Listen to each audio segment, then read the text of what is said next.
Hyvät partiolaiset, vanhemmat, kasvattajat, nuorten tukijat.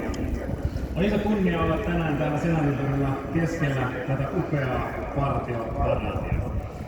Tänään ympärillämme näkyy jotain, mikä antaa toivoa. Yhteisöllisyys. Yhdessä tekeminen ja ennen kaikkea se, että jokaisella on oma paikkansa ja jokaisen panos on tärkeä. Partio opettaa taitoja, jotka eivät vanhene. Se opettaa vastuuta, johtajuutta, luonnon kunnioittamista ja sitä, ettei kukaan kulje yksin.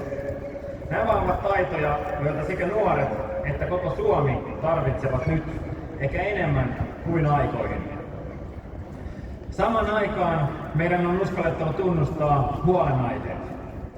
Viime vuosien nuorisobarometrien tulokset kertovat viestiä, jota emme voi ohittaa. Usko tulevaisuuteen horjuu.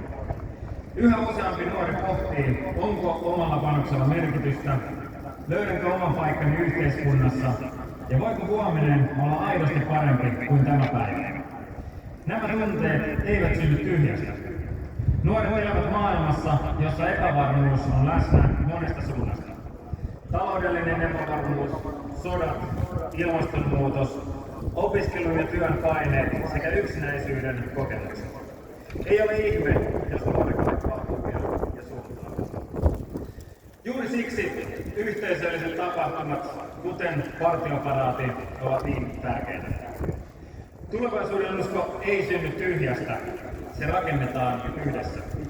Se syntyy kokemuksesta, että minua tarvitaan, minuun luotetaan ja minä voin vaikuttaa.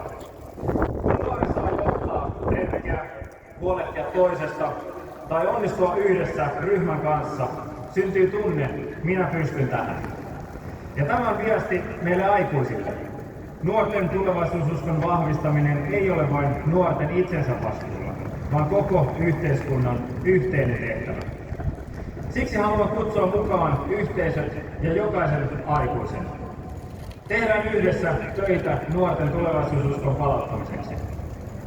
Vanhemmat ja huoltajat, teidän tukenne, kuuntelemisenne ja läsnäolonne on korvaamatonta. Pienikin hetki voi olla nuorelle iso askel kohti luottamusta. Päättäjät ja viranomaiset, meidän tehtävämme on huolehtia siitä, että palvelut tavoittavat nuoret ajoissa, että koulutuspolkut ovat selkeitä ja että jokaisella nuorella on mahdollisuus kasvaa ja oppia omista lähtökohdistaan. Järjestöt ja harrastustoimijat, te tarjoatte polkuja, joista syntyy osallisuuden ja merkityksellisyyden kokemus. Teidän työnne voi usein olla se ratkaiseva ero yksinäisyyden ja yhteisön välillä. Yritykset ja työelämä. Nuoret tarvitsevat luottamusta siihen, että heidän osaamistaan tarvitaan ja arvostetaan. Kesätyöpaikka, harjoittelu tai mentori voi olla ratkaiseva kipinä tulevaisuuden rakentamisessa. Luottakaa nuoriin. Arvoisat kuulijat, rakennetaan Suomi, jossa nuori voi uskoa itseensä. Rakennetaan tulevaisuus, johon on lupa luottaa. Tehdään se yhdessä, kuten Suomessa on monesti ennenkin tehty. Kiitos teille kaikille aikuisille ja ennen kaikkea kiitos teille nuorille partiolaisille, jotka näytätte juuri tässä ja nyt meille suuntaa ja mallia. Kiitos.